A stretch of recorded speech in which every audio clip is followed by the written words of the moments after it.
Општина Кисела Вода пред новогодишно започнува со исплата на субвенции за граѓаните кои аплицираа и ги исполнија критериумите од јавните повици кои беа објавени во изминатиот период, информираше првиот човек на општината Орце Георгиевски.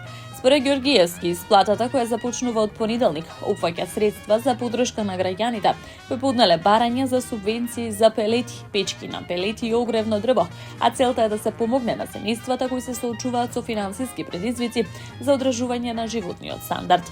За субвенционирање и поддршка за кофинансирање за набавка на пелети за домаќинствата на територија на општина Кисела Вода до Комисијата за утврдување на исполнување на условите за доделување на финансиски средства. Пристигнати се вкупно 301 барање, одобрени се 297, додека 4 се одбиени поради некомплетна документација. Финансискиот надомест е во висина од 50%, но не повеќе од 10.000 денари. За субвенционирање и поддршка за кофинансирање за набавка на печки на пелети за домаќинствата на територија на општина Кисела Вода пристигнати се вкупно 22 барања. 20 се одобрени, додека 2 се одбиени поради некомплетна документација. За купување на дрва за огрев за 2024 на жителите на општината Кисела Вода пристигнати се 278 барања. Одобрени се 249 со комплетна документација.